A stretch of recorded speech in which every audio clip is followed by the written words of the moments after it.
Welcome, everybody, to the PK Sportscast. I'm your host, Johnny C., here with Tanner and Ross again. How's it going, fellas?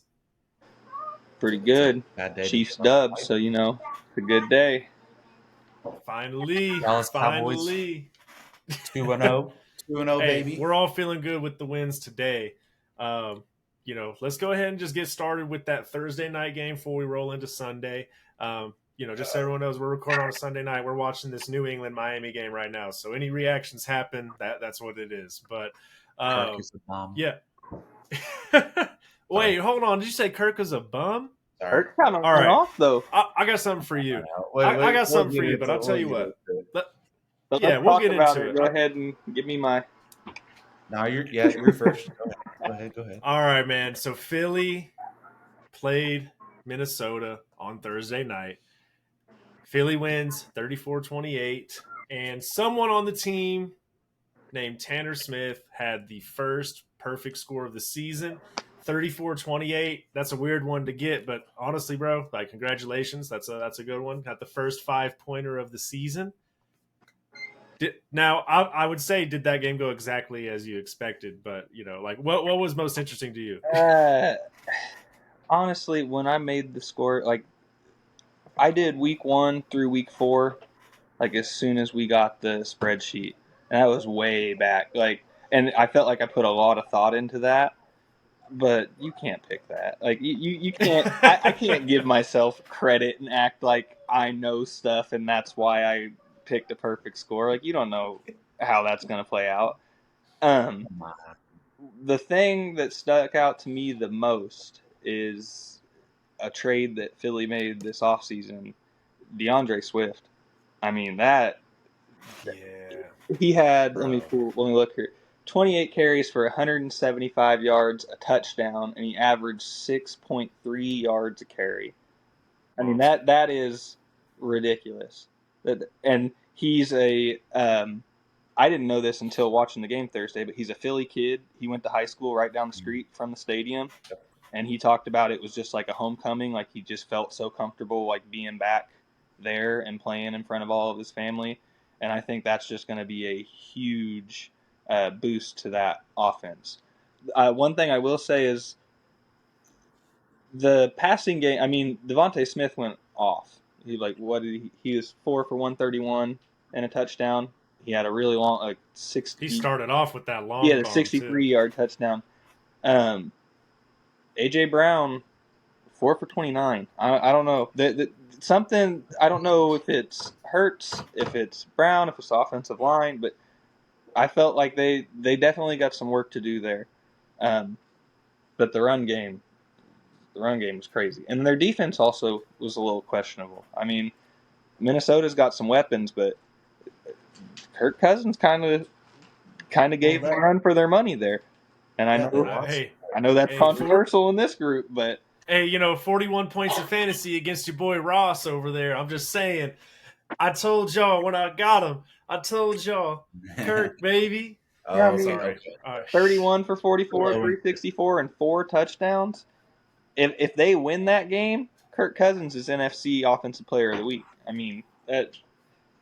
Yeah, but if JJ holds on to the damn ball near the end zone, well, and that's a dumb rule. I want to save that topic for the end of this segment. But Ross, what were you thinking on that Philly game? I mean, yeah, Kurt threw for 400 plus. 364. 364. Jalen didn't throw for 200, but they ran for how many as a team?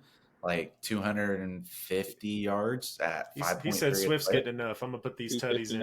Yeah, I mean, they don't need to throw the ball, but I mean, like you said, Devonta Smith, he's electric. He's been electric since he went to Bama. Dude's just always making big plays. But you know how I feel about Kirk, and yeah, he balled out. It was a Thursday night game, so it's expected. But they're still 0-2. They're 0-2. Supposed to win this division. Chicago's 0-2 as well, but I think they'll be all right. But they got to be able to run the ball too. They only ran for 40 yards as a team. But a Not lot even. of that's game script, so that's fair. But still, shit, run the ball. Yeah, I mean, I think like they're 0-2. I had them 1-1 at this point. I wish they would have got that win last week against Tampa, which was a little concerning. I think now that week 2's kind of played out, Detroit lost to Seattle today. Green Bay just lost to Atlanta. So, like, Minnesota is a divisional win away from being tied for the division right now. I'm not super concerned being one win off. I don't know if they're going to go 14-3, but I still do think they can win that division. Because I don't know, it's a toss up right now for that whole crew. But Ross, I know that it did feel like 400 plus though with that 41 put up on you in fantasy. I've been watching this like a hawk because I got Jalen Waddle trying to win this week for me. Ross and I are at a showdown right now. By the way, we're both about to have 150 points in fantasy. We're both having our best week of the season against each other right now. It's crazy. Well, I'm 0-2, so there's that. Oh well. Hey, but hey, good job on the perfect game, bud. Yeah, good job. You got 5 points. I'm winning 5 this. points. I'm not worried about fantasy. Yeah, man. No, I thought the Philly game went about as expected. I think I had a score pretty similar to yours. Didn't have the exact 34-28, which is I nuts. think you could expect both teams are going to put some points up. Like, yeah. Like I thought that Vikings would be a little more electric on offense. They finally showed it this week.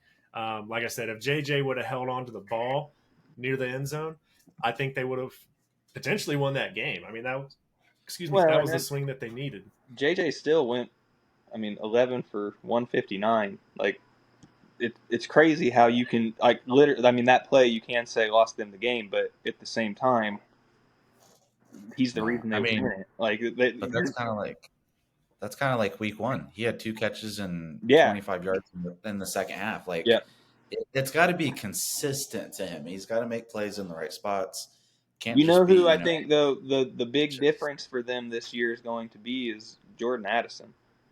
Like he's now showed 2 weeks in a row that because I think before like they had Thielen last year and Thielen was good, but he was just kind of that gadget guy. Like he just fills the role, and I think a lot of the time he maybe looked better than he was because who he was opposite. But now you got some real talent opposite Justin Jefferson, and then you have Hawkinson taking some of the heat too. Like they could be a team that really goes on a run if those guys start to really go at it. Man, I think those boys are going to be driven, bro. I'm telling you, like to be that close to a win. I don't know. I could also say I don't know if Philly's as good as we think either. Like I'm trying to figure that out because they had a close game against New England week 1. They almost lost to the Vikings, and after the Vikings week 1, I was like, I don't know if Philly's just like looking bad or if Vikings are good. I'm super confused. I think we got a couple weeks before we know who these teams are, but they didn't look great. There's one thing I think that needs to be noted that they said during the broadcast on Thursday night that like nobody's really talked about with Philly, but when you're a team that's that successful and like you go from where Philly was 2 years ago and then making a run at the Super Bowl and you're playing in the Super Bowl, they lost both their coordinators. Like that's a big deal. People don't really talk about that because, they think Nick Sirianni, Jalen Hurts, Jason Kelsey, A.J. Brown, you still have all these guys, the Georgia Bulldogs on the defensive line. Like they don't think of the coaching because you have all this talent, but a lot of their success comes from the schemes that they're running, and that's something that needs to be noted that when you lose the people in charge of both sides of the ball, well, yeah, we're seeing it. We'll get to that. We'll get to that, but like we're seeing it right now. Just run the damn ball. Didn't they lose all 4 of their secondary starters from the Super Bowl? Like CJ's gone. They still have Slay, don't they? Yeah, I guess Slay's still there, but they lost another one. I can't remember. Well, and they lost. Who'd they lose? There was a defensive lineman that did he go to San Francisco? Yeah, but they added Jalen Carter. But still, it's still a rookie. Jalen Carter's Jalen Carter, and he's going to be a great player, but there's still going to be growing pains from coming from college. I'm not worried about that front 7. It's the secondary with them that I'm worried about from their point of view. Yeah. I'm not worried about it from a Cowboys perspective, but that front seven's legit and scary. Like they're rolling Young 7 deep on just dudes. dude. So what I want your guys' opinion on this, because it's been a topic this week after that Justin Jefferson play. I didn't even think this would be a topic. You're not gonna like my stance on it, but what do you guys think of the rule of fumbling out of the end zone and it being a touchback for the other team? Tanner, I want to throw this one to you first, man, because I know you had some words about it when it happened. So I want to hear it on air. And since we talked about it when it happened, I'm kind of torn because I get what you had said, because I think originally you said you had 100 yards to get down the field. Oh yeah, I'll get to that. Don't worry. I'll save that valid point. I mean, you did have the whole field, but my thing is, I feel like when that happens, you're rewarding the defense, and they didn't necessarily, at least in this case with the Justin Jefferson and the way that happened, you're rewarding the defense for something that they didn't really do. Like, that was more on Justin Jefferson. Like, and so then I just said feel about like any it's a fumble, very he still got tackled. well, it's true, but if that ball rolls out an inch before the pylon, Then it's Vikings ball, and it's still, I mean, it just goes to the next down. I get it. Like, if you're in the other end zone and you fumble backwards out of your own end zone, that's a safety. And that's a safety. I get that. Like, because that's, but I don't know. I just feel like, and I don't even know what else I could propose to do in that situation. I just feel like if the defense deserves the ball, the defense should recover the fumble. Like, if a fumble goes out of bounds anywhere else, it just goes out of bounds. I don't know. Like, do you take it back to the original line of scrimmage and give it to the offense there? Like, I don't know. I know exactly what to do, but I want to hear Ross' opinion before I Stephen A. you. I mean, I'm kind of with Tanner. It's hard to like. Do you think the rule needs to be changed? Do you not like? Who do you punish in that situation? Like it's just tough. I mean, if you're going to qualify it as a non-recoverable, like nobody recovered it, I think it should just loss of down of some sorts and give it back to offense. Like, why would you reward the defense in that scenario or whatever is happening with the ball? Like, it should just be like a penalty of some sorts and then just give the ball back. I don't know. But so but you're saying, like, you don't like the way the rule is right now. You hope that they make some kind of resolution for it in the future. Yeah, because, like, to Tanner's point, if it goes out of bounds, you still get the ball back. Like, it's just, I don't know. It's kind of weird. There have been times I'll tell you guys what they need to do about this rule. All right. Absolutely fucking nothing. It is an amazing rule. It's consistent with all of the rules of football. And Tanner already said one of the biggest points that I feel about it. You have 100 yards of field that you can fumble. You can fucking accidentally knock it out of bounds while the defense is trying to dive on it, and it's your ball. I think that is plenty fair enough. I think we see a lot of rules in this league that are beneficial to the offense because, of course, like, the people want to see scoring. That's what we're here for the most part, right? But you got to give a little bit of respect to the defense. The offense has so many of those calls that go directly back to them. If you what was it? I think it was Green Bay and Seattle several years ago. D-back and wide receiver both catch the ball. If they both have possession, it goes to who? The offense. Yeah. Like, there are a lot of different things here. So whenever you fumble the ball, you can do it anywhere that you want to, except for in the fucking end zone. You can even do it in the one behind you. It's only 2 points. But if you do it to the one ahead, like, you can say loss it down and get the ball back. You can say a lot of things. But what happens whenever somebody, like, I'll bring up one of your guys, Ross, because you guys have a great defense. Micah Parsons punches a ball out at the 2, and it stumbles, gets kicked a couple times, rolls right past the pylon. That the defense did do something, and a loss it down and putting it back where it was kind of defeats the purpose, because then they still end up with 3 points in the end. Even if it was off a long bomb, could have been off a long run, Now they're just going to be in field goal range. And in a lot of situations, especially if it was the fourth quarter or the end of a half, they can just run the clock down on you. So I think that there's just a lot more. You got to have something to even out all the offensive benefits that they have right now. That's my opinion on it. That's why I think the rule is the way that it is, because like no other time does someone fumble and they say, all right, we're going to do a loss of down. We're going to put it where they dropped it, or, any of that shit. Anyways, well, and I think that's my 2 cents.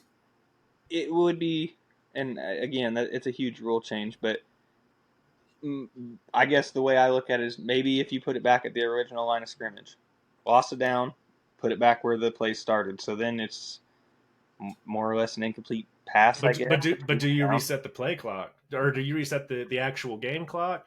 Do you reset? Well, the game clock, whenever the ball went out of bounds, that's where the game clock stops at.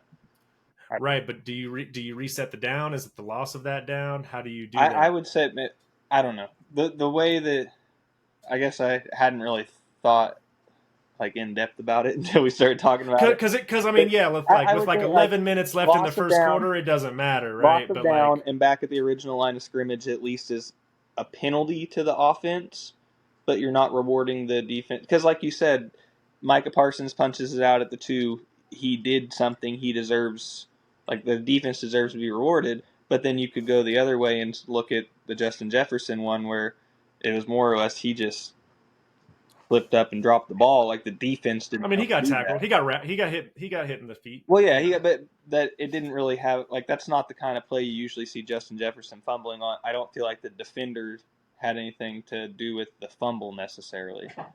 That was my last point. It's not a usual play. So I think that it also helps the offense remember, protect the ball in the red zone. That is one of the number one rules. Even when the 3 of us used to play in Pee Wee, protect the ball in the red zone. That is a huge rule. And I think that keeps the offense on their toes, man. I think that they got this rule right. Believe it or not, I think one of the rules in the NFL is valid.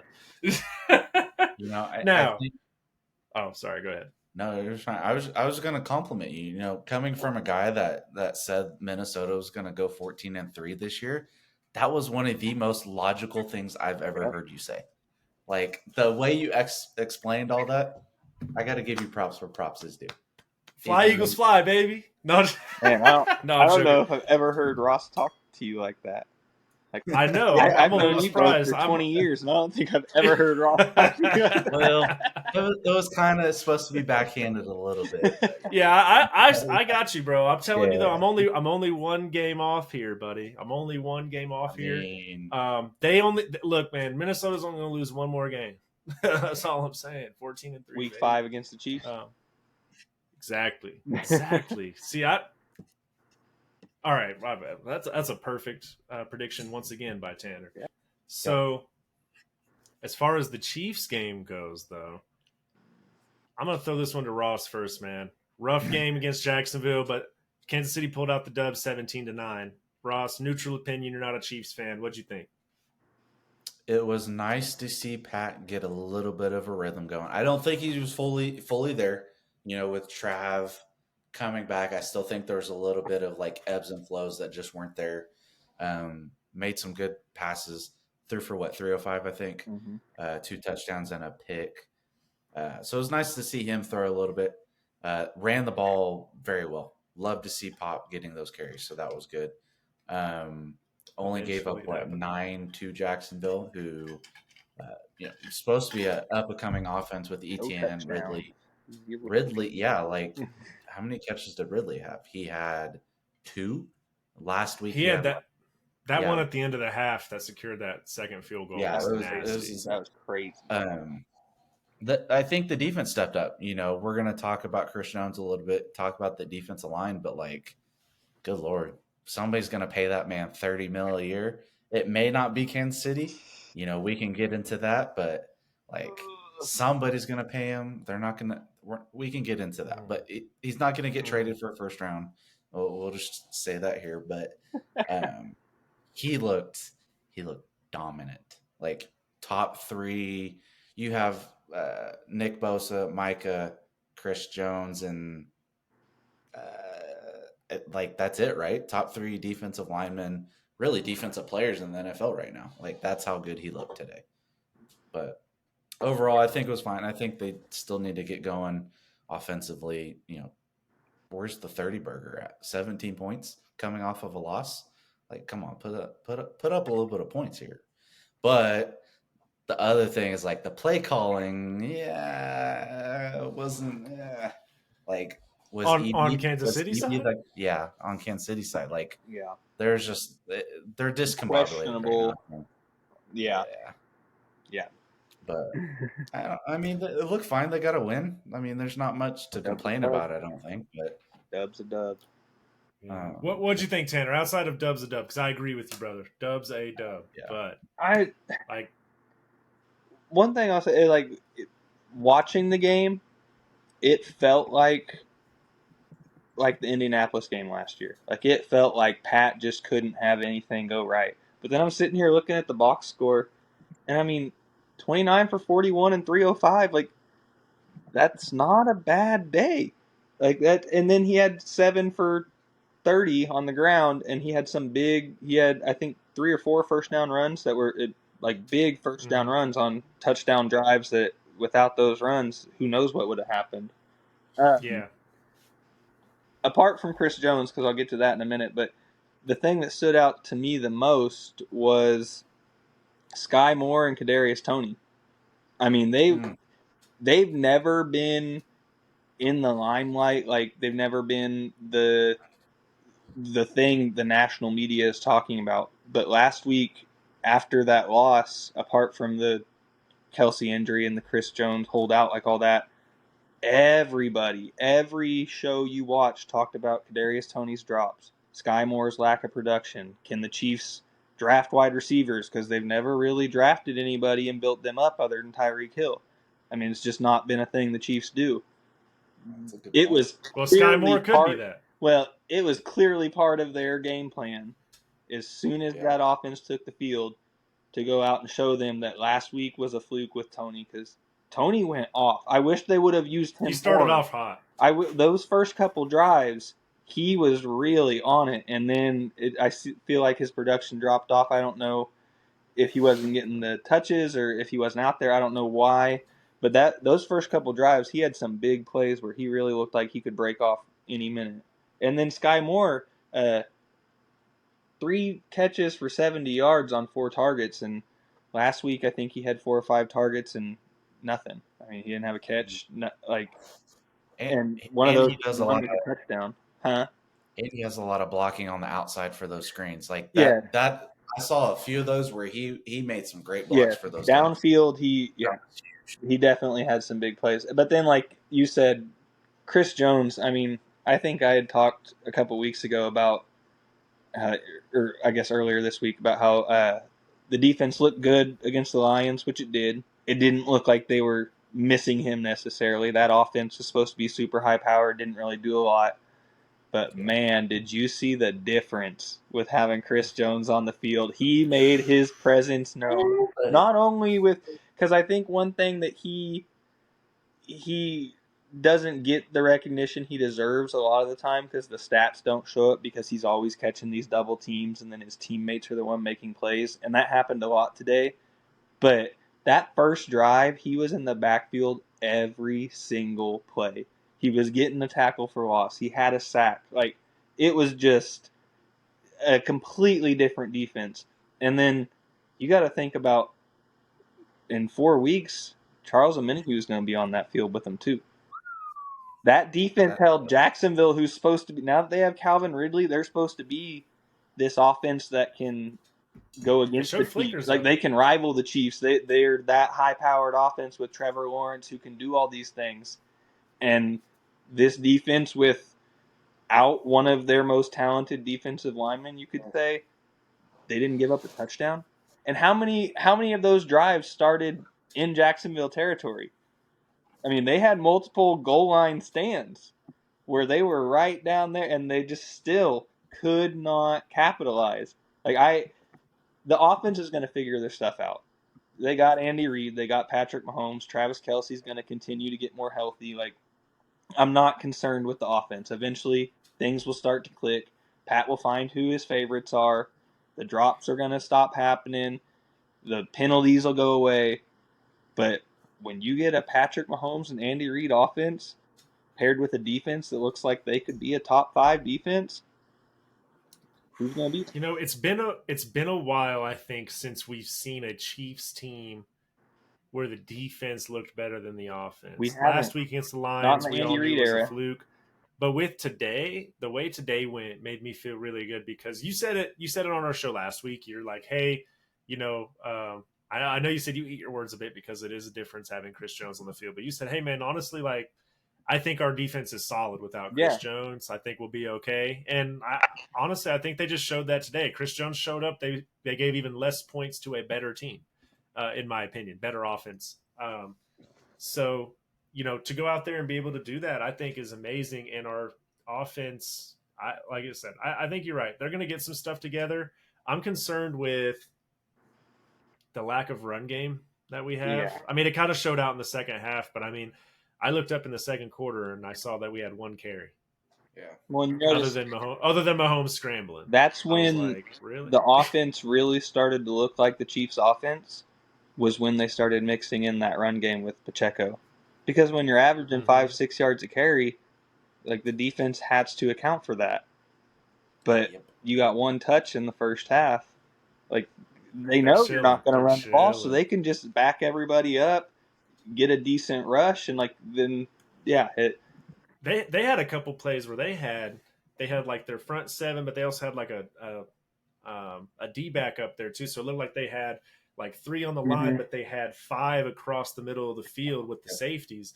And I was just like, yeah, they're fucking just all over the pass right now. Like, if we ran on one of those plays, I feel like we're catching at least 4 or 5 yards minimum. I think it was like the 3rd carry. It was right out of halftime. It was like Pacheco's 2nd or 3rd carry, and he popped it off for like 30 yards or something. Because they weren't worried about it. Yeah, exactly. There was a couple good blocks, and then there was nobody because the defensive backs were dropped so far back. What do you guys say, Rob? Yeah, no. I just remembered something from the game, and it's a little bit different, off topic. Well, not off topic. It's about the Chiefs. Guys, what the fuck is going on with Jawan Taylor? Hey, man, listen. Jawan's trying to, do it by the exact. Even if people don't like it, he's trying to do that thing that Lane Johnson does, where he's like, "Well, technically, it's a thing." It's like the James Harden step back, dude. Like, you got to know that after the controversy last week, they got all eyes on you, bro. My guy got they only caught in the middle of a series for like he had 4 penalties. Like 4. broke up.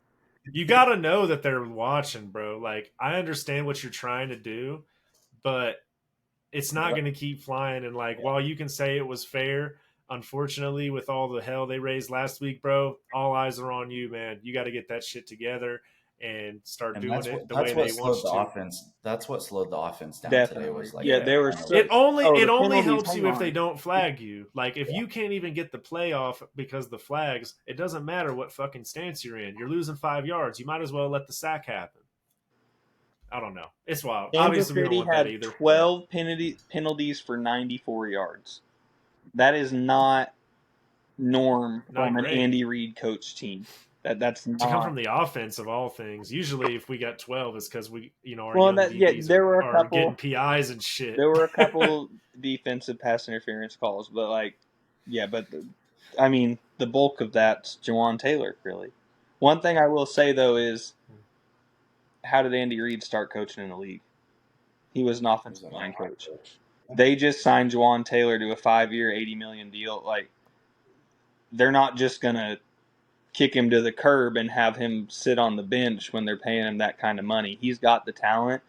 Andy Reid's going to make sure that gets fixed. It might be a process, but they're not just going to have some bum out there costing them 67 yards a game. Hey, that's why we were missing EB today. Eric Bieniemy would have been in there. He would have been whooping his ass, dude. Yeah, he would have been. Matt Nagy's a little too nice, huh? Hey, he would have been out there like, I don't know if y'all remember the old movie Varsity Blues, but he would have been out there like Val Kilmer smacking him with the chin strap, talk about stick to the basics, stick to the basics.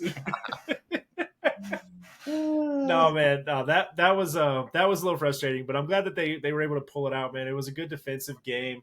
I have to shout out one other player I thought really looked good today, and he's looked good in general. But I really like this Leo Chenal kid. Yes. Dude. He saved our ass on a huge play when they ran that little reverse where they had Christian And he got Kirk the throw tackle the for the pass loss. back across the field, and they replayed it, and you can see Leo like they had him at first, and then he was like, oh shit, and he turned around. If he didn't do that, bro, that was a first down, if not more. Yeah. All those linebackers and they have are so good. Yeah, he had a couple other plays too that I thought Because were Willie really Gay solid, was but out man, for a while.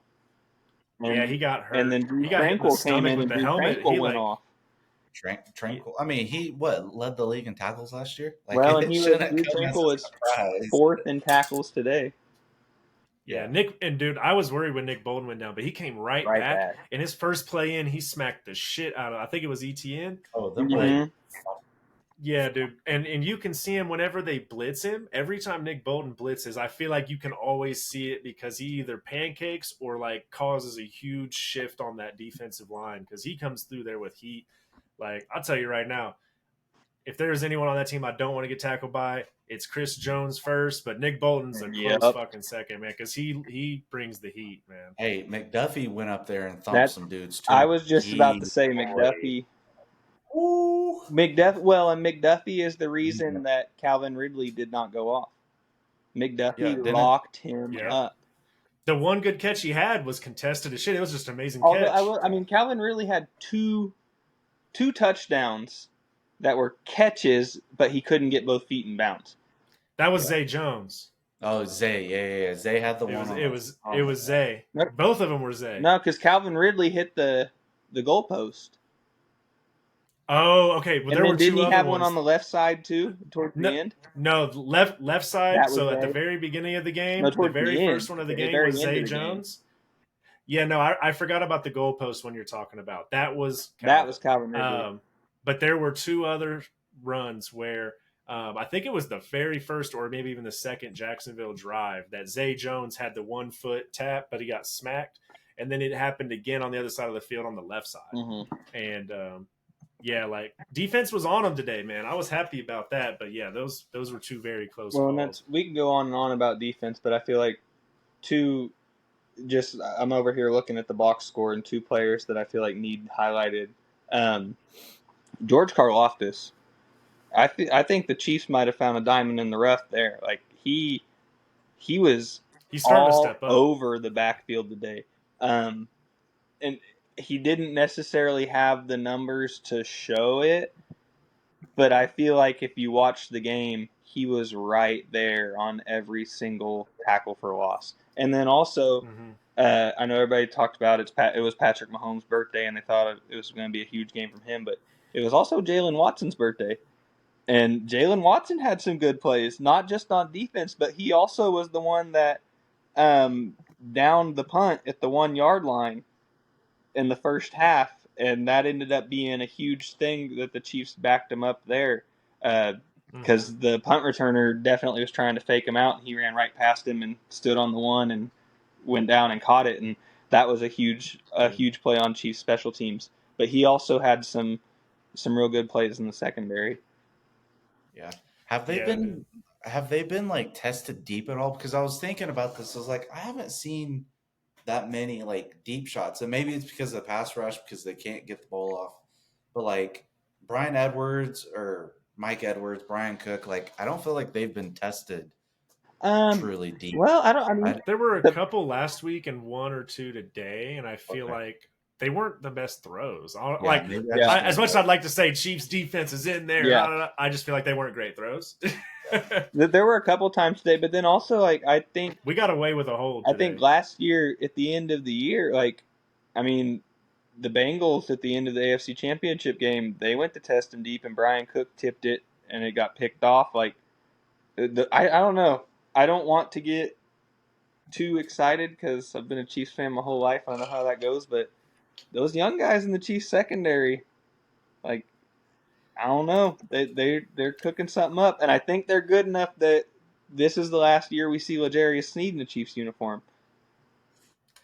Ooh, I hope not, but it could be. I don't know if they're going to be able to find the money to bring him back.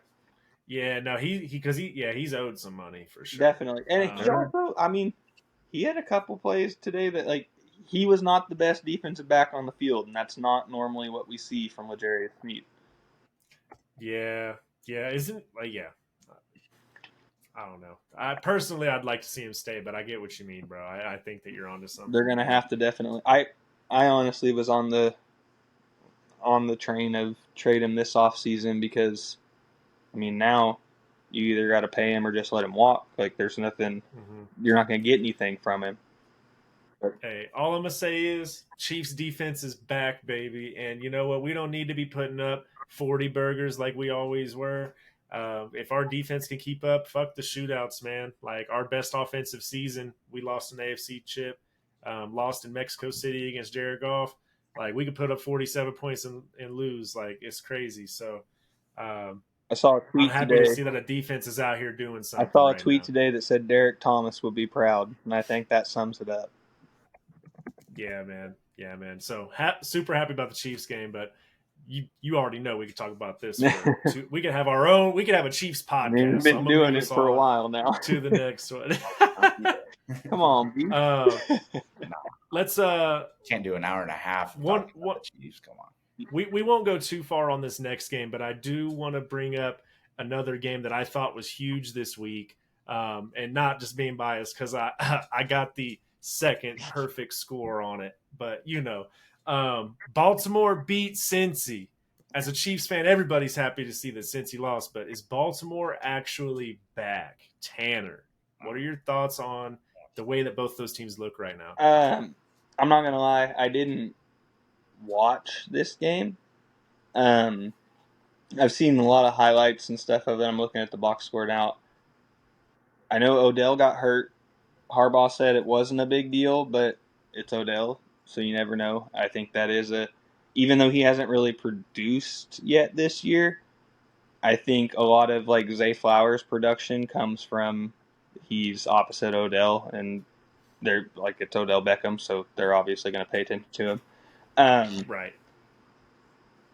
I think the Ravens can be that team that could take the AFC from the Chiefs. There are a couple teams that I think are there. If the Ravens can stay healthy, they have the talent. They have the roster to do it. I think even without, like, J.K. Dobbins, that hurt them. But I think there's enough weapons there that they could still do it. The biggest takeaway I have from this game is Cincinnati. Like, what? I mean, Joe Burrow looked better. The obviously better than 82 yards. So I guess we can give him that. Like but this is supposed to be this is the best wide receiver core in the NFL, right? Like Joe Burrow, T. Higgins, Tyler Boyd, Jamar Chase. That's like the four. There's no team that has that four. And then you got Joe Mixon in the backfield. Like, I mean, that's what we hear all offseason. It's if anybody's going to dethrone the Chiefs, it's Burrowhead. I mean, it's all this kind of stuff. Nah. What? You didn't score a touchdown last week, and now this? Let me look. I'm not Ross, what you think, bro? I'm glad the Chiefs don't have Orlando Brown. I think this is like we just need to not overreact. I think we're 2 games in. I obviously want Cincinnati to go very far for the pick. But I think it's important to kind of like KC. They had a better game this week. Maybe it's just going to take a healthy Joe Burrow to get out of this 2-game slump. Like he's not 100%. Okay. He said today that he twigged or twinged or whatever you call it his leg. What are you writing down there? It better be. I'm just taking notes, bro. Yeah, I'm hearing some crazies. What was that? I want to see Cincinnati. I want to see Cincinnati. What? Yeah, I want to see Cincinnati go far because of the pick'em for this podcast. But I didn't realize that 2 of Cincinnati's touchdowns were not on offense. Like Baltimore, though, talented. What outside of so you have Lamar, Mark Andrews, Zay Flowers, like, and I guess the defense is more talented than that. But that offense isn't that good, right? Like, or are we? Lamar Jackson, who was an MVP, 2 years ago? Odell Beckham, who is Odell Beckham, which that I will give you that. You can argue that. Zay Flowers No. has showed he's going to be Zay's good. something. Mark Andrews, do we need Zay's to good. bring up what you have said about Mark Andrews? Now all of a sudden he's not that great? I mean, Because I thought the who gap had between better, him and Kelsey were not. who had a better game today? I don't know, but that's a different story. So what are you saying? Actually, they might have had the same day. But what are you saying? You're saying that he's not talented or he's better than Kelsey? What? I'm saying I don't think that offense is as talented as we think it is. I don't, Odell's probably the person I'm like. Who is that second wide receiver outside of Zay? And That's that I will going. give you that. Odell is. I don't know. You never know with Odell. You don't know Like how. Odell went out with an injury today. Okay, classic Odell. Who's that second Exactly. receiver? Rashad Bateman? Well, that ain't Come right. on. He did go out, but Yeah, I mean, they got like Nelson Aguilar. you want had a good Cincy day to be today. good? Nelson Who? Aguilar looked good.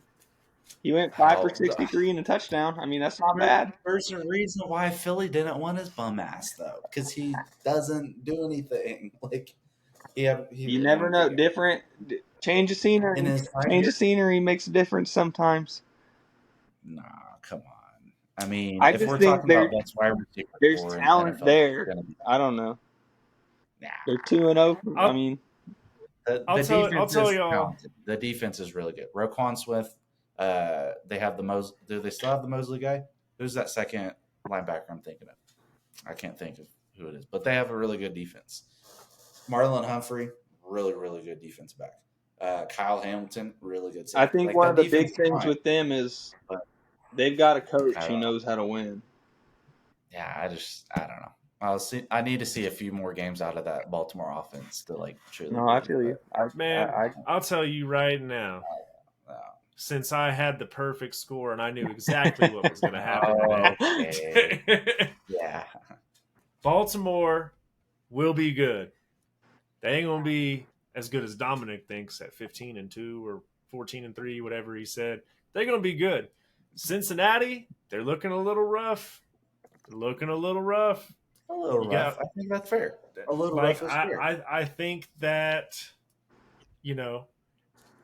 I want to say more, but I'm afraid if we start talking too much about Cincy, they'll get a chip on their shoulder and start catching some stride. They're not because they do have the talent.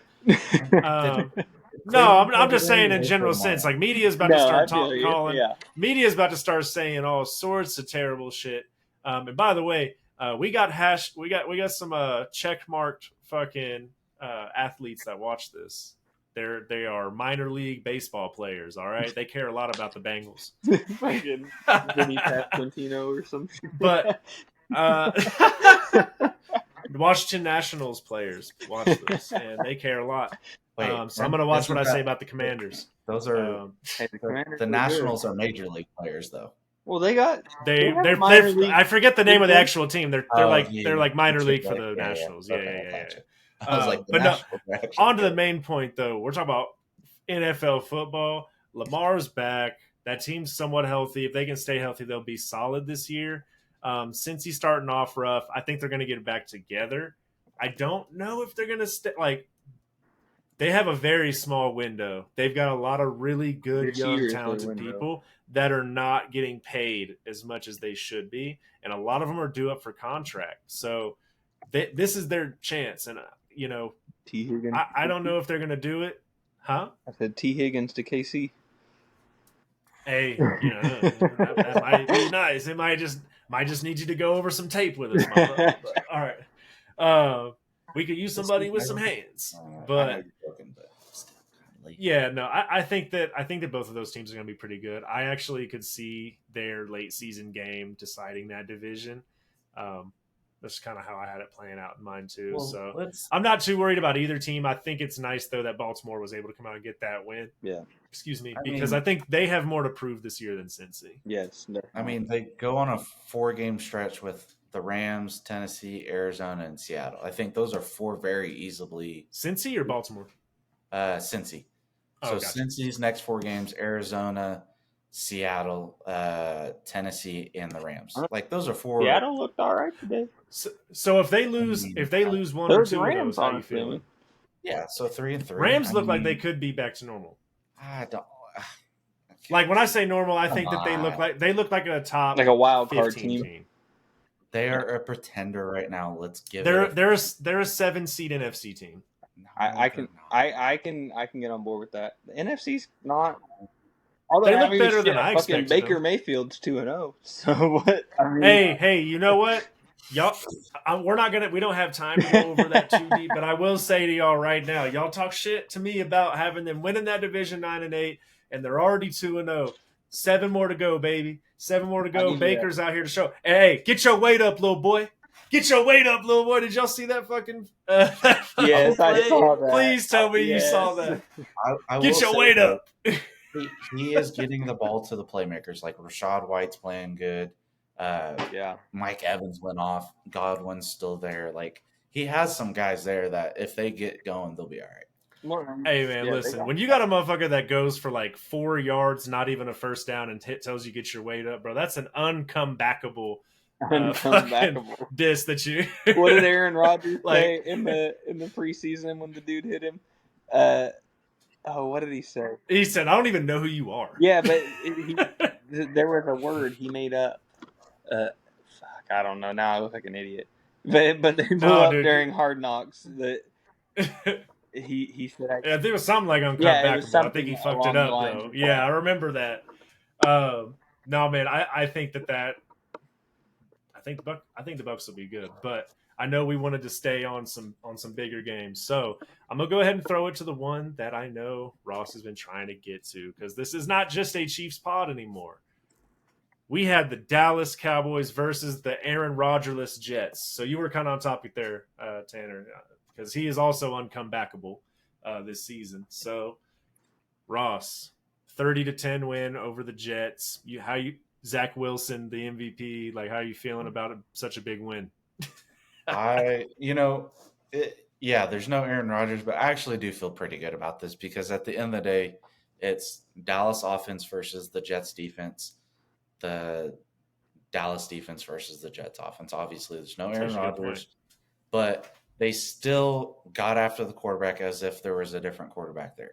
So that, at the end of the day, however many sacks, Micah's the best defensive player in the NFL right now. I'm sorry. I don't care. I won't hear any other argument. Until, Chris Jones, and we'll talk about that later. But you said the best linebacker? Defensive player. Oh, okay, gotcha. Yeah. Okay. We'll discuss that later. We'll give it a few weeks, see how Chris does. But at the end of the day, this was a more complete game. Ran the ball, passed the ball. Defense played great. Like, just all around outside of, Zach Wilson, which he's not a bad quarterback, but he's not Aaron Rodgers. Like, he's never going to be Aaron Rodgers.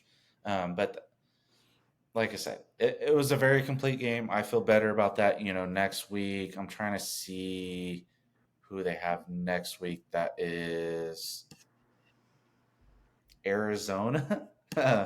I mean, hey, Dallas 3-0, baby. Yeah, you're gonna be 3-0. Obviously better than how I would have had them start out. I had them losing to the Jets when Aaron was there. I did see that. So I'll take 3-0. Getting closer to that 4-game stretch of they're gonna have a tough time. I mean, they're gonna have I think San Fran, Philly, and then Buffalo and Miami in a 4-game stretch. So let's get as many wins as possible until that hits. But Buffalo looks beatable. I think they had a good game this week, but I feel good about it. Like, I know this is a thing with most Cowboys fans, and I'd like to give you the respect of saying you're not like as bad as the stereotypical Cowboys fan, but you are still a Cowboys fan. So I have to ask you, are you as big on them like winning the whole thing this year after 2 good wins, or do you still need to see more before you feel that way? No, I still need to see more from the offense. The defense, the defense can probably play with anybody right now. Fair enough. Philly's going to be the main test, a better offensive line. But we talk about the Kansas City defensive line. The Cowboys defensive line is just as deep, especially with Micah. DeMarcus Lawrence is playing like he's 5 years younger right now. Like, I don't know what's going on there, but they have some dudes on that defensive line they're going to rotate. Vander Esch has been playing well. And that secondary, I mean, they added Stephon Gilmore to a top 5 defense. They look really well. So do you think that there is a team in the NFC that is better than them all around right now? Like the defense for sure, very phenomenal defense. But do you think there is a team in the NFC that has a better chance than the Cowboys to make it to the Super Bowl? I mean, San Francisco. San Francisco and Philly. I think those are your 3 teams in the NFC right now. Like until Detroit starts proving that they're gonna go on a run and start winning games, I don't feel like there's any other 3 teams that are going to come out of the NFC. Aren't we only a few weeks from the Philly-Dallas matchup, the first one?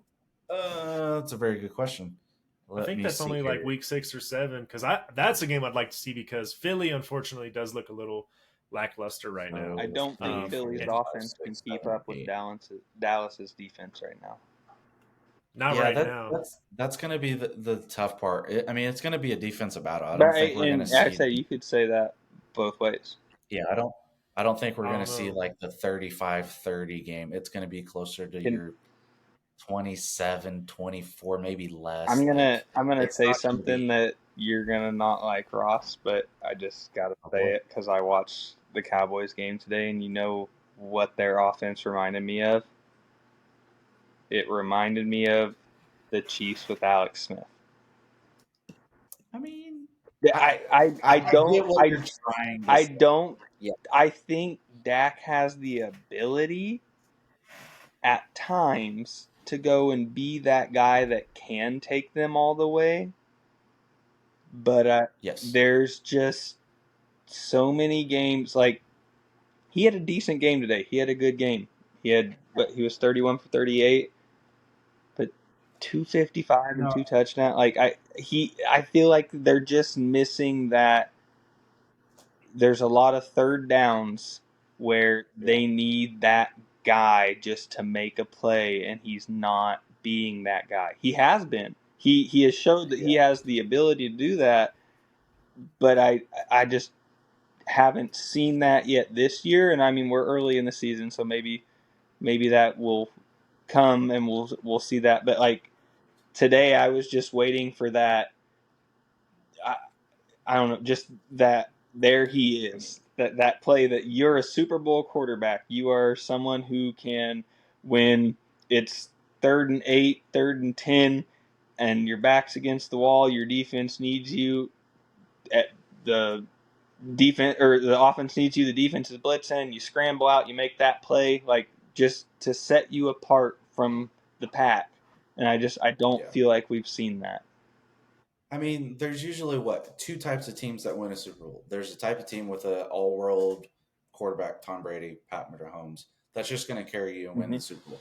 Then there's the other type of quarterback that doesn't necessarily get carried, but doesn't always have to be called upon to make. But when was the last time one of those quarterbacks won a Super Bowl? Eli Manning, Joe Flacco. How long has it been since Eli Manning and Joe Flacco have been in the Super Bowl, though? Like that's not the league we're in today. We're not in a league where your defense is going to carry you. Your defense might get you there, but look at the 49ers with Jimmy G. They've been in the NFC Championship game for how many years now? But have they made the? They went to the fucking Super Bowl. But they haven't made the jump because they don't have that quarterback who's going to go throw for 350 and 3 tutties. I mean, to be fair, we've only had 2 different. I might be 3 different quarterbacks in the last 8 years win a Super Bowl. Like it's been Tom Brady, Pat Mahomes, and then Jalen Hurts, right? Jalen Hurts. I guess who was? Yeah. So I'm. Oh no, I'm thinking of who won it with Nick Foles. Nick Foles. That's who I was thinking of. The year Philly, and that's the team that you could give that excuse of the defense.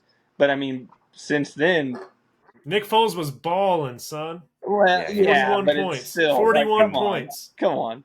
41-33. 41-33. But that's what I'm saying though is like there's going to be 2 different types. We've seen the upside, but I think this team this year is not going to need to be the team where he's called upon. No, I can agree. The one thing I will say, that's probably how this year's going to go. The one thing I will say is like MVP is a quarterback award. That's just how it is. Like NFL MVP is always a quarterback. That is who the most valuable player is. But so far through 2 weeks, MVP is Mike Parsons. Tyreek. Well, not right now. Well, yeah. What's the no? But if you take Micah Parsons away from the Cowboys, you could argue that they're 0-2. Just because of how disruptive he is. Even when he's not the one making the play. You can roll your eyes, Ross. I know they blew out the Giants, so maybe that's a stretch. But you got to think about what they had to do to try and contain him, and they still didn't contain him. I mean, you had 2-3 players dedicated just to him every single play, and he's still blowing up the play. And then if he's not, somebody else is, because you got a third of your offense focused on one guy. I mean, I get what you're trying to say. Hey, I'll tell you know what I'm trying to say is I'm tired of this. Everybody for the longest time was talking about they were dissing Dak Prescott and they were saying, "Oh, he's like the Kirk Cousins of the Cowboys, right?" Dak's the Kirk Cousins. No, I will not continue to hear that disrespect. The numbers are about the same. About Kirk, because Kirk Cousins is way fucking better. That's bullshit. You're gonna sit here and talk about Kirk Cousins like that? Talk about he's just the Kirk. Fucking Brock Purdy's the Patrick Mahomes of the 49ers. Like, what the fuck are we talking about over here? Fucking Kirk Cousins 370 and 4 touchdowns. When was the last time Dak Prescott seen somebody even do that was on his team? That's bullshit. They better put Trey Lance in if they want to talk about somebody being like Kirk Cousins. That's crazy. The Kirk Cousins, like, I'm just saying, I'm tired of this. People talk about Dak's the Kirk Cousins of the league. Fuck that. Guess how many points Kirk's going to win me this fantasy game against you this week, Ross. Had I had Dak Prescott in, you would already been one. Kirk Cousins knows how to throw a touchdown. New England. Go look at the primetime stats. Clear as day. You want to talk about primetime? All right. Here's the primetime stats: 5-12 in primetime playoff games for the Cowboys. 5-12 in the last 20 years. 17 visits, 5 wins. Guess what? None of those 5 wins are in the same season. Dusty already came on here and told. Tanner, were we talking about Cowboys playoffs games, or were we talking about Dak? I'm going to let you guys You said prime time, and I'm letting you know prime time playoff. Dak versus that motherfucker ain't doing shit. All I'm saying is, you want to talk about stats. When was the last time Dak was top 5 in the league for passing yards? 3 years ago. Okay, guess who was on it last year? Guess who was on it 2 years ago? Guess who was on it 3 years ago? Kurt. He wasn't number 1. He was top 5. Dak's been fucking top 12 and happy as fuck about it. I feel like, John, you're arguing that he's better than the same person. Like, I get what you're saying. I get what you're saying. You're saying you're saying that they are the same guy. Go look at Kirk's stats. Go look at Dak Prescott's stats. They're pretty much. They are not the same. They are not the same. You can name 2 quarterbacks who ain't won a Super Bowl and say they're the same because you're looking at Super Bowls. But at the end of the day, they're not the same. I'm tired of I'm tired of the Kirk Cousins disrespect, and Dak Prescott doesn't have a cool dance. So Dak just got to get a chain and do this, and then throw a couple more. He needs like 7. No, he needs like 7 chains, but he also needs to do it originally in his own way. I'm gonna start calling him Rain Man right here. Neither of them will be playing on the team they're on right now next year. So that's fucking right. Hey, that's right, because somebody needs to pay Kirk. He needs to go somewhere that he deserves some respect. You need to chill the fuck out. You can't even say that with the face. You can't even, like, he might be all right, but come on, he's better than half the league. But let's not listen. He's top 5. Like, let's not. Hey, listen. I've never in my life seen Kirk Cousins with 10 seconds left on the clock and no timeouts run up the middle between the fucking hashes in a playoff game. You've never in your life seen Kirk Cousins. You can never get his team to that situation. That's why.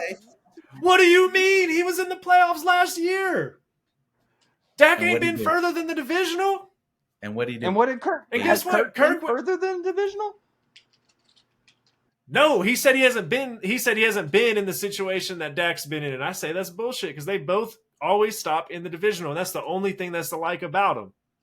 But that's not really like a trait you want to brag about? Like, No, I'm. He said they're that. both I'm just Alex saying. Smith. He said that Kirk has not been in that situation. I disagree. Kirk may lose games, but he's not running up the field with some shitty QB IQ. That motherfucker's doing what he can. All right, and again, he's got the Okay, fucking you're two dance, different dog. things there. 400 yards, 4 tutties this week. Take this L in fantasy. To be fair, That's really all this that's is. only- This is just a fantasy. That's all this is. That's you all want this to brag is. about But fantasy. You don't believe this shit and about Kirk Cousins. and 14-3 Kirk. And 14-3. Hey, you know what? He's 0-2. Chill. Hey, but you know what? Hey, no, When but you know you're what? wrong, It's fine. I'm not. I got, dude. Hold on. Let me do this real quick. I'm gonna get I my don't have crystal my ball notebook. out. All right, hold on. I got my crystal ball out. All right, and we see I'm about to walk away. Minnesota's gonna beat Dallas in the playoffs this year. Oh shit!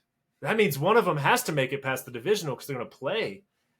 Oh fuck! Right now, Kirk's going for 400. Right now, you could argue Minnesota's not a playoff team. Right now, it's week 2, baby. I'm telling you, they only losing one more. 14-3. They going against Cowboys in the playoffs, and they're going to take them out. And Dak's going to be out there with 140 passing yards, 3 picks, and 25 rushing yards and a fumble. Not the same.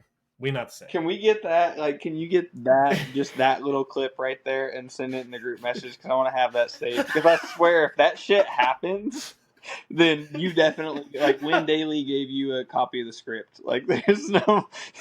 I have the script, bro. I already told you.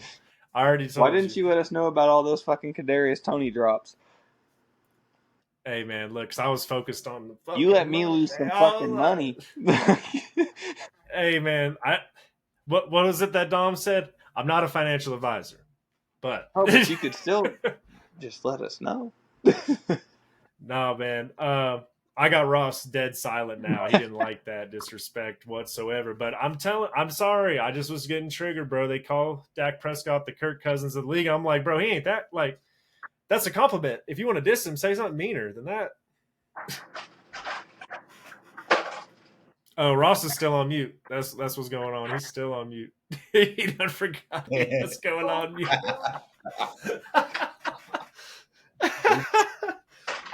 Oh, dude, that's funny. Okay, maybe it's not as crazy as I just said, but I don't think that's apples to apples. All I'm saying, look at in the last 5 years or whatever Dak's been in the league for how many years. I don't care. I don't care what you do. Look at primetime stats, wins and losses. What's primetime stats mean, bro? Is it regular season or fucking playoff season? Any game that's not a 12 o'clock kickoff, which Kirk is the 12 o'clock kickoff. What does it matter? It's football. The only difference to me is there's a regular season and there's a fucking postseason. Who shows up? I'm sorry, there's a preseason too. But there is a postseason and there's a fucking like. What does that matter? What does it matter if it's a prime time?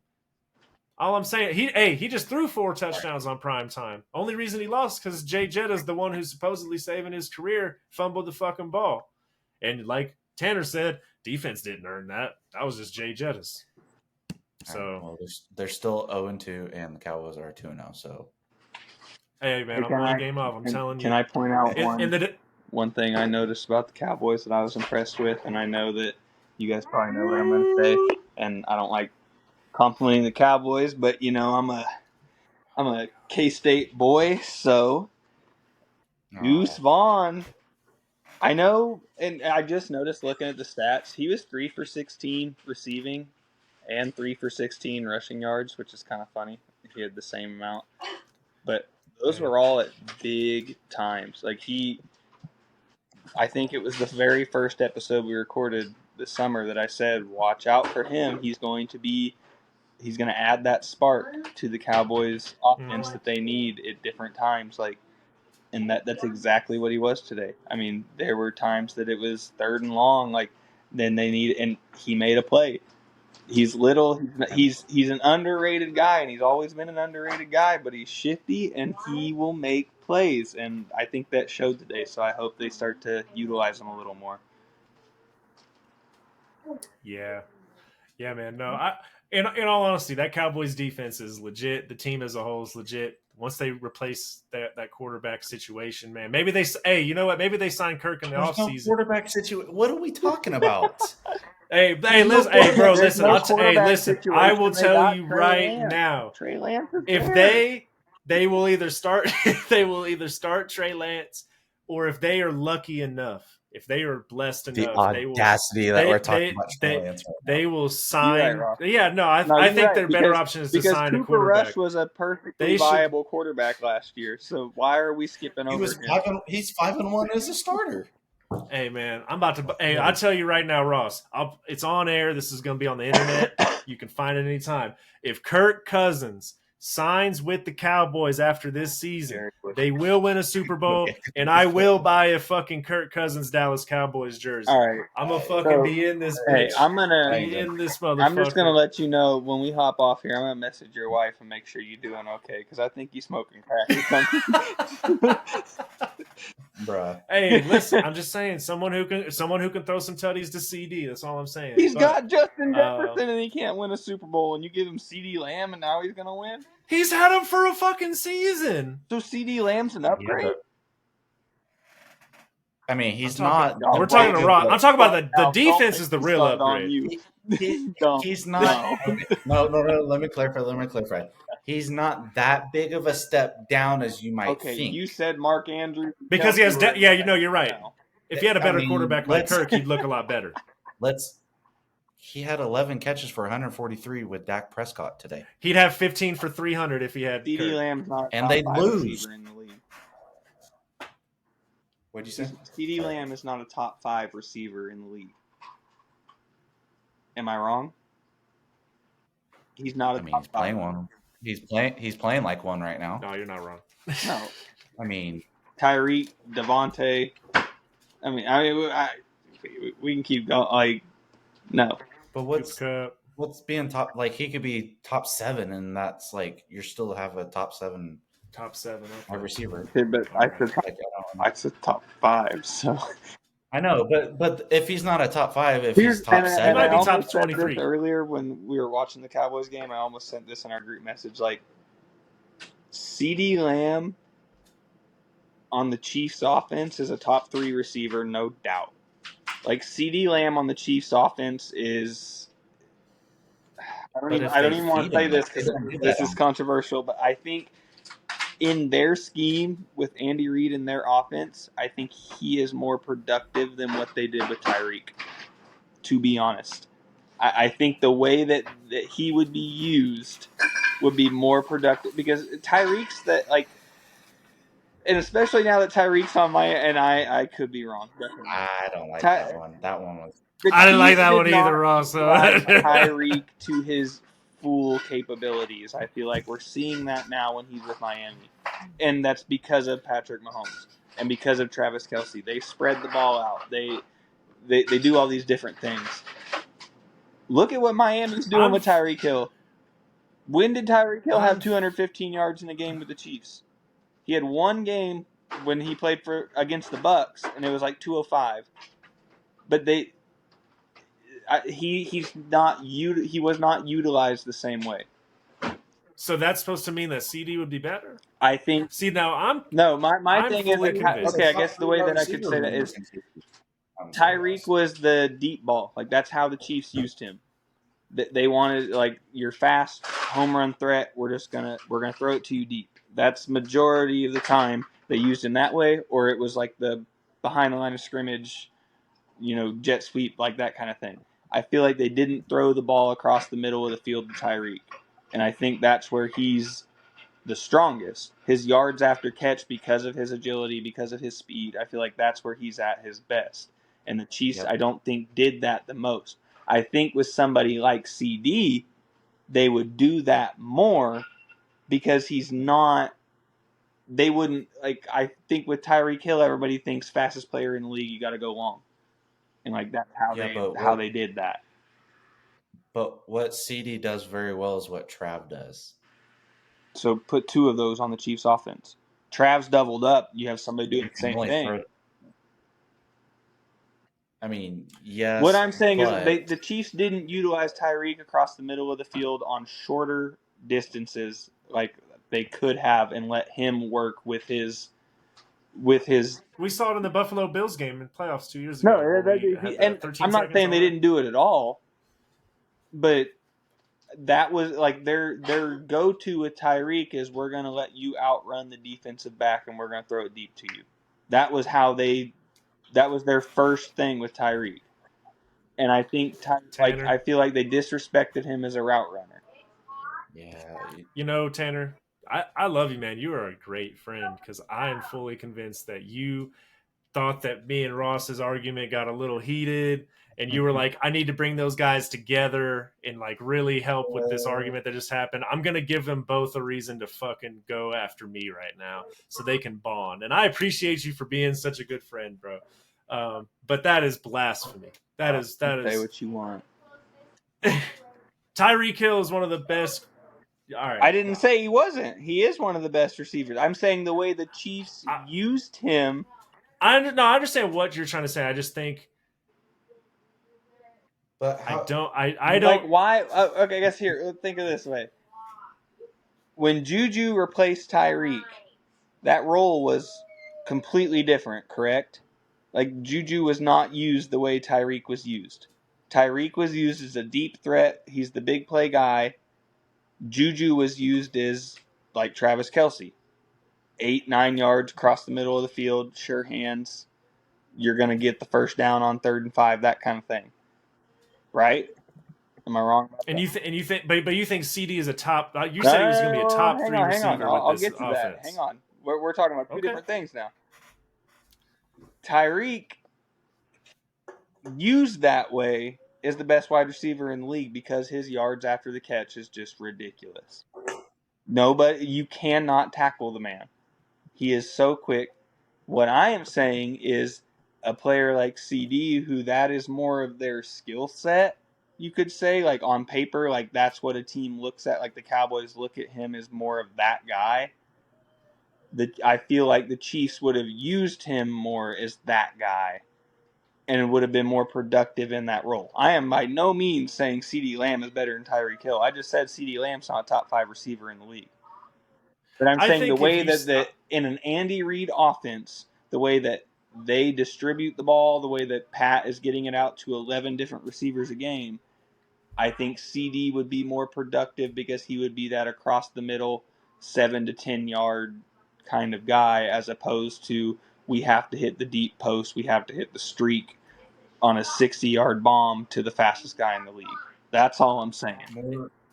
is he better than Juju? 1000%. Oh, I 100%. agree with you Yeah. there.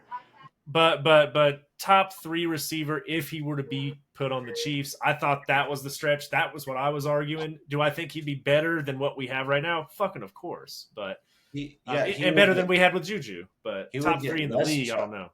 He would get less touches in Kansas City.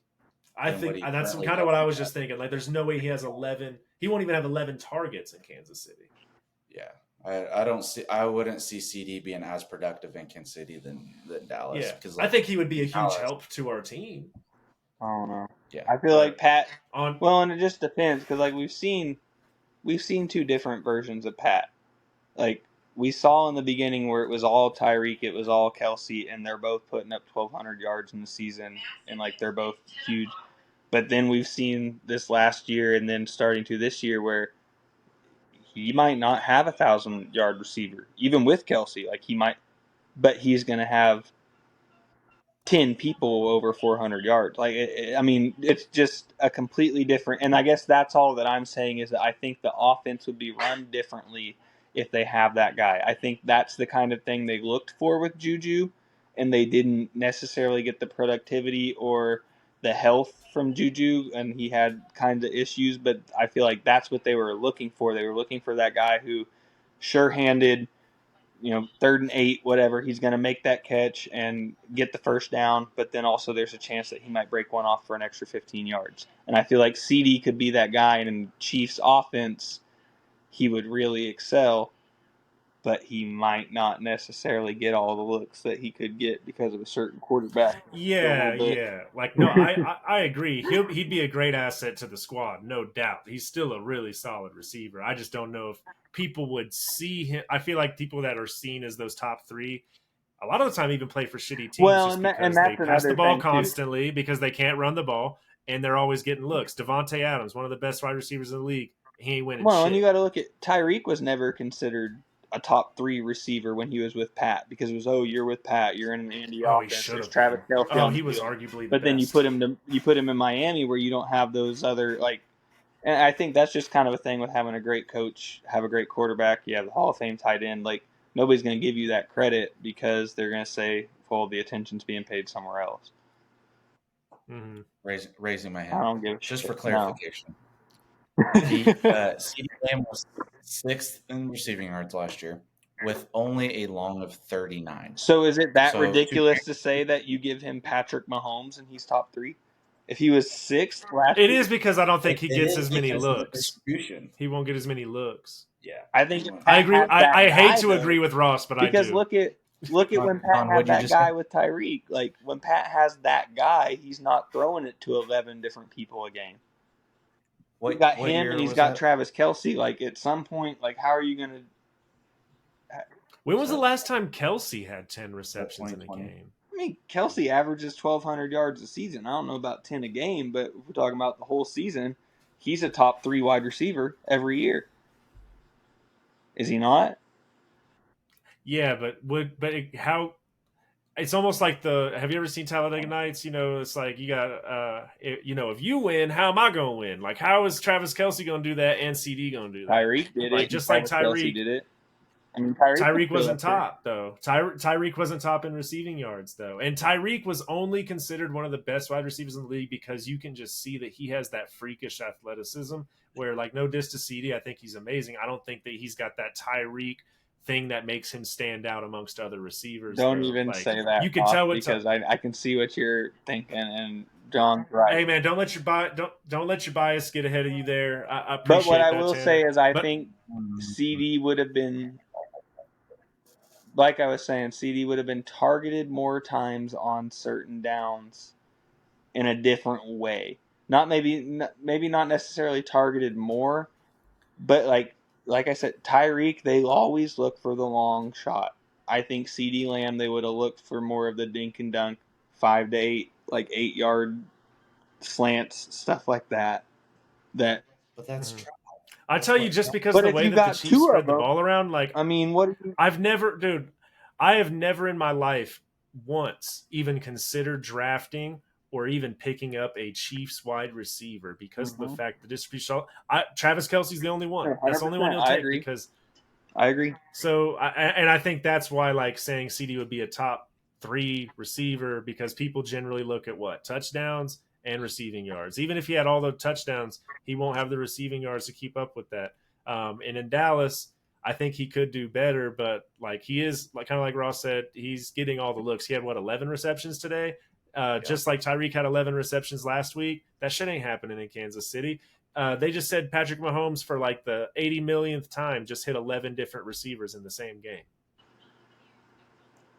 But anyways, we've been on this topic for a fat minute, and we're already at quite a bit. So Ross, I'm gonna let you have the last word on the Cowboys topic.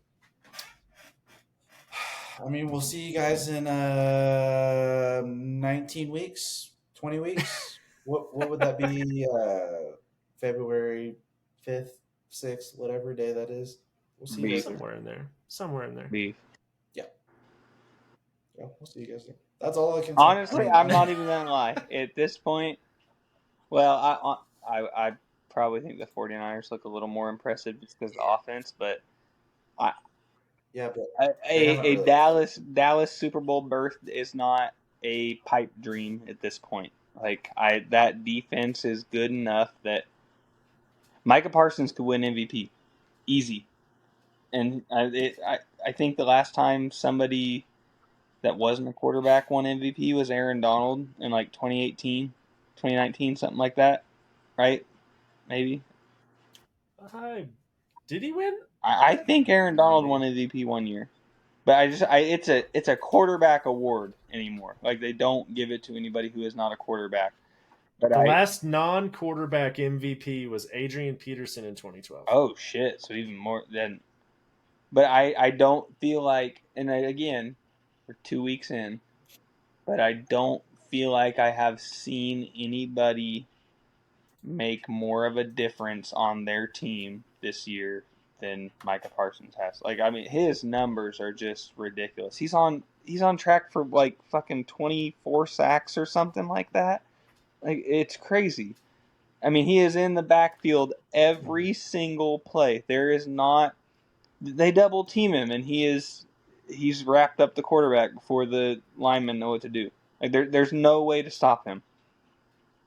He's so good. He's not even on the ESPN defensive stat list right now. I'm seriously. I'm looking for him on the stat list, and I No, it was legit can't. ridiculous. Like watching the boys game earlier, I couldn't believe that he had like 1.5, maybe 2 sacks, and I couldn't believe it because it was literally every single drive he was in the backfield 4 or 5 times. Like he was on the quarterback, and Yep. I mean, there's things he's doing that the stats aren't going to show, but he is clearly the MVP at this point. Yeah, yeah. No, he's doing his thing, man. Well, I want to end the show on a fun note. I want to. This is a segment that we used to do last year every single week. I want to definitely re-implement this year. We would all do a top surprise from the NFL week. So Ross kind of threw it out last time we were on here. So Ross, I'm gonna throw this one to you first, man. What's your biggest surprise from week 2 of this season? And we didn't do one last week, so if you want to throw week 1, you can too. But curious to know I what you wish I got. would have known about this. From me, I gotta look. I mean, Tampa Bay being 2-0. Yeah. I mean, Tampa. Whew, like Baker's looking good. I think Tanner hit the head on the nail earlier. It's like he's got those guys rolling. That's a huge surprise. Like we were talking in the preseason where they literally nobody could win that starting quarterback job. It was between him and Kyle Trask, and they kept They were giving it away. interception and camp. Like that's probably my top surprise. Cincinnati being 0-2 is probably your second closest one for me. I mean but like I said, I think we'll need to let that play out a little bit.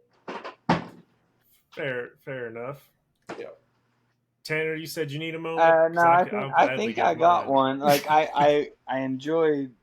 I probably would have taken what Ross said as my biggest surprise, Agree. but I'm gonna go a little different route, and it's questionable because of how today went. But I'm gonna go ahead and say Anthony Richardson. Like he Yeah, left the that's a game good one. I like early. that. He was evaluated for a concussion, so his numbers weren't great. His passing was he was 8 for 10, 56 yards. Didn't throw the ball a lot, but he was 3 for 35 and 2 touchdowns. And the Colts won 31-20 against the Texans, but I think last week their game against the Jags, like I mean that was a down to the wire game, and the Jags were a divisional playoff team last year. It wasn't as close, or it was closer than I the score said. It don't was 10-point. I but don't it was expect the Colts to be a playoff team. I don't expect them to compete by any means, but I think Anthony Richardson is better than even maybe the Colts front office thought when they drafted him. Like I think that he's got some real talent, and if they build around him, then maybe that's the start of something. I don't want to go any further than that. I don't want to go and say they're winning playoff games or making runs at Super Bowl or anything, but he definitely, out of the rookie QBs that we've seen this year, he's been the most promising, which I think is surprising because he didn't have that stock going into the draft. He was the one that I feel like out of those 4 or 5 that were talked about the most, he was the one that people kind of questioned because they didn't really know. And he seems to be like he might really be that dude. Yep. I like that. No, I really like that pick. Actually, that's a nice one. And I gotta agree, man. No, he's looked pretty solid. But yeah, like you said, not a playoff team yet. Now, it brings me great pleasure to Here bring we this go. surprise. Minnesota's 0-2. That's your surprise. Yeah, right. Not I surprised. picked them No, 14-3, not surprised at all. so I'm off by one. I'm off by one. I had them 1-1 at this point. Don't at me, bro. I already had, and I had Tampa Bay doing well at this point too. So don't even hit me with that bullshit. I'm gonna keep it in the AFC for this one. Matter of fact, I'm gonna keep it in the AFC West because y'all thought I wasn't gonna talk about this. Am I not? You think I'm fucking surprised? All right, I'll tell you what. So for weeks 1 and week 2, what did I do? I came in here and I fucking bought the hype once again. I fucking tried to give it to y'all. I try to give y'all some love every year. I know I got a lot of friends that are friends of this fucking team. These fucking Broncos, dude. Sorry, that was a lot of F-bombs, but I'm going to clean it up here. Just unlike the Broncos offense. Listen, I'll tell you right now. The Broncos come out here. I have them 9-8 for the season. I got Denver Broncos. All my friends see it. Oh, dude, I see on your podcast, bro. I can't believe you would say 9-8, bro. You crazy? Like we got Sean Payton now. We about to get this all together now. 2 of those 9 wins were these first 2 weeks, and you lost both of those games. You were up fucking 21-3 today, and you lost 35-33, and the 33 came from a garbage time touchdown when you were down by 11 with like 3 minutes left in the. I'm trying to clean up these F-bombs, but y'all get me every time. You guys are costing me wins on my own platform because you try to get me by this hype, and I only gave you 9-8, and I still lost the first 2 weeks because of you bums. All right, so I'm going to continue to tell you guys what you are, bums. You know what I didn't realize? That you guys haven't even beat the Raiders in 1,500 days. Bums. All right, that's crazy. You ain't beat the Chiefs since 2013 or 15. I'm sorry, bums. Guess what? Like my son is 7. He's in the 2nd grade. He doesn't even know a reality where the Broncos have beat the Chiefs. Bums. I'm sick of it. I am sick of it. I am tired of all of this shit talk from all you people. You guys want to text me after the Thursday night game against the Lions. Oh, you guys lost to the Lions. That's crazy. I ain't heard anything from you guys since. Nothing. Bums. Get out of here and stop talking to me, man. I'm tired of hearing from you Broncos fans, man. Get your weight up. Get your weight up and get those wins up. All right? Because I had 2 of those 9 wins already coming by week 2. You guys are screwed. You're screwed. At this point, you guys should go 7-10. I'm not really too worried about you guys anymore. What if they see ya. What if they rattle them off and end up like 11-6? 11-6. What the fuck? I'm not buying any. Dude, I'm not buying any more hype. Did you watch, bro? I'm not buying any more hype. I asked a question, and I'm asking a question. Did you see? I'll tell you. Hey, listen. Listen. I'll tell you how this happens. Broncos going 11-6. They're 0-2 now. All right, so that means they can afford 4 more losses. So they got 2 to KC. No, I'll tell you. No, I'll tell you. So they're gonna lose 4 more straight, unless they play Arizona. But they're gonna lose 4 straight. Deion Sanders is gonna come and coach. No, and they're gonna win 11. Deion ain't. That's the only way. Dude, that's a whole other topic.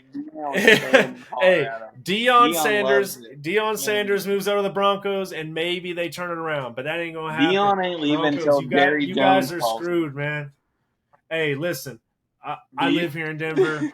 I know it must be rough having your team suck like that, but I'll tell you right now, by the time you guys realize that there's no hope left, the Nuggets season will start back up again, and you guys can get excited about an actual winning team because you guys need to just give up on these ponies. Let me know when I am allowed to make some comments on that game because I got some shit I got to say. Go ahead. I just had to get that one out, bro. Okay, first off, I want to say, and people wonder, but Eric Bieniemy, Washington's 2-0. Their offense has looked decent. Like, Sam Howell is your quarterback. Who the fuck is Sam Howell? Like, what the fuck? Your starting quarterback. He is. But he was very good at North Carolina.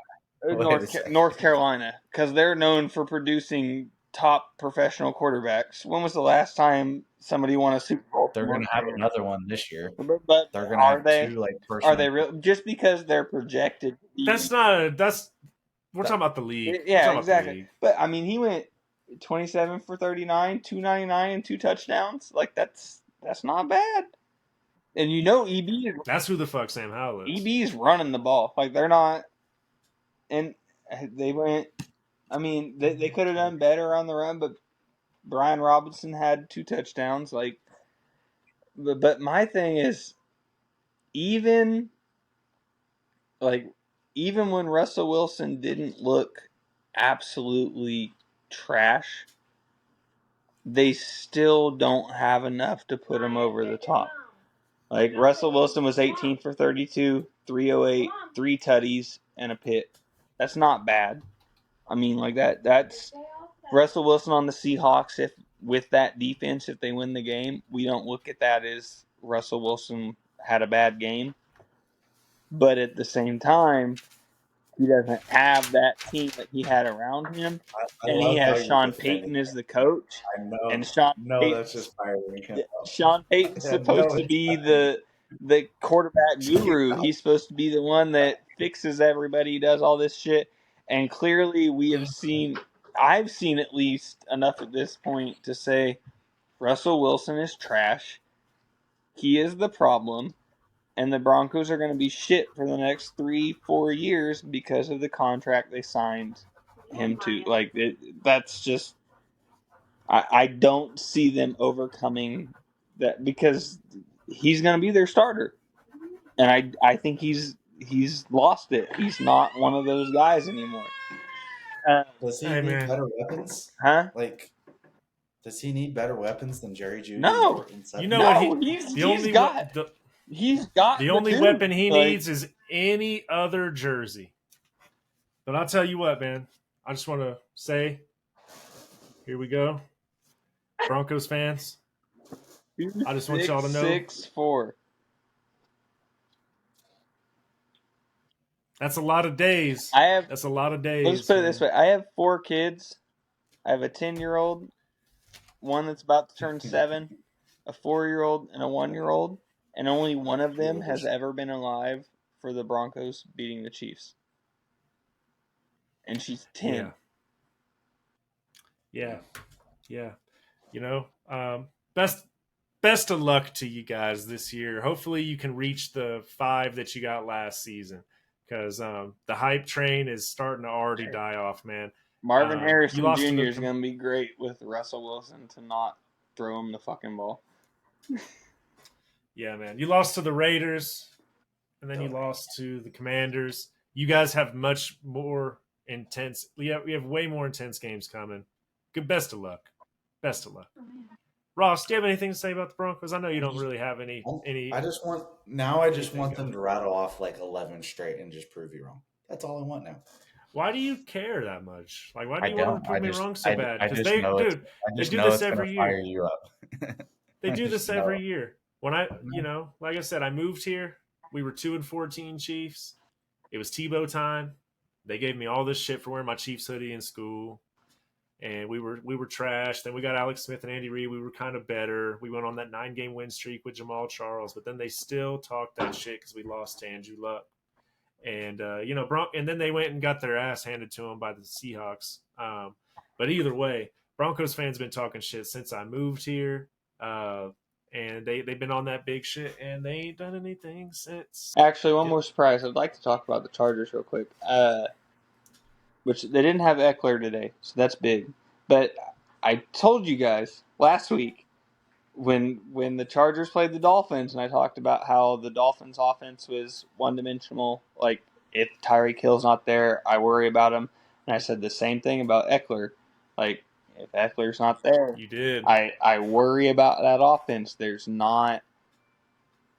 They have the weapons, but they don't use them necessarily the way they should. Like, Eckler is that extra spark, and I think that showed today because I'm looking at it right now. Like, Herbert kind of showed out, like 27 for 41, 305, 2 touchdowns, no picks. Like, that's not bad, but they didn't have Their leading rusher had 39 yards. They rushed for 81 yards total. Keenan Allen kind of went off. Mike Williams didn't have a bad game, but like they didn't have that other level to their offense, I guess is what you want to say. Like when Eckler's on the field, you don't know what's going to happen. They run those read pass options, they run the draw plays, like, and he might bust one off for 10, 15 yards, like, and they did not have that today. And then they lose to a Tennessee team who I love Mike Vrabel. Like they got a good defense. They're a solid, but that's not that's not a legit team. Like I know they've been in the mix for the last few years, but that like Ryan Tannehill is not making a real run in the playoffs. Like January, you can't. Defense only does so much. Like this is a league that you got to score some points. Who do they have that's going to score points? Like they don't have that team that's going to be putting up the points to compete with a Bengals, Bills, Jets, Chiefs, like Dolphins, like all those kind of offenses. They don't have that kind of squad.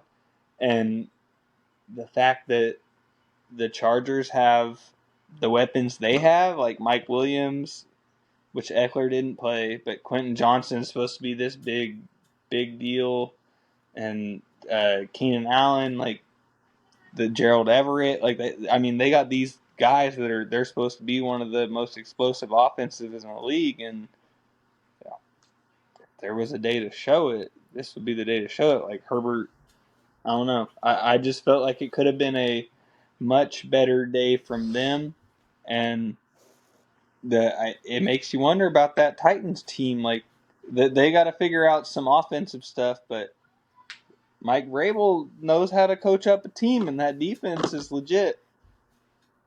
Yeah, no, they know how to slow a team down, man. Like Titans are gritty like that, and they know how to play defense and run the ball. That's how they do, man. Ross, what are your 2 cents on how that game went?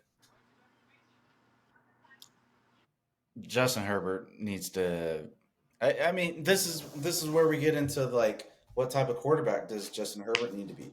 Does he need to be the take a hold of the game and throw like 300 for 3 touchdowns and that actually be more meaningful than like Dak throws for 240 and they still win by 21 like.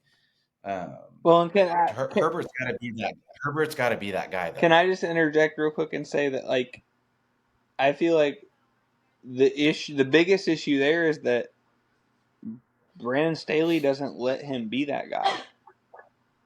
Like, I think the Chargers' biggest issue is that Brandon Staley's just a dumbass. Like, to be honest, like, I mean, there are times that I'm watching their games and I think, dude, I could call plays better than you.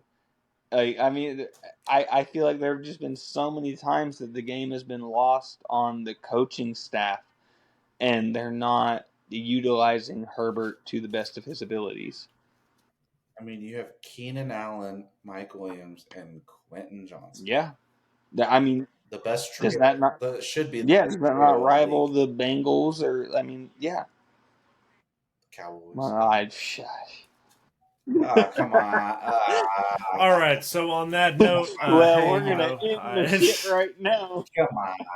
This is one of the longer episodes that we've had, man. But I honestly had a blast doing this with you guys, man. Like I'm glad that we were able to kind of rattle off on all these different topics. Appreciate you guys jumping on. I do have to address one last thing before we get off here. I'm actually going to be out of here for a couple of weeks. So unfortunately, we will not be having these longer episodes for at least a couple more weeks. So, I'm going to miss you guys. I hope we could jump right back on once I'm back. But up until I think it's like the weekend of October 8th games, I will not be able to be on here to record. I'll still be having some posts put up on our social media accounts, on our website, things like that. But this will be our last long episode for quite some time. Appreciate you guys jumping on and listening. And definitely for you guys for giving me your 2 cents. And, best of luck to everybody in the next couple of weeks. We will pick back up later.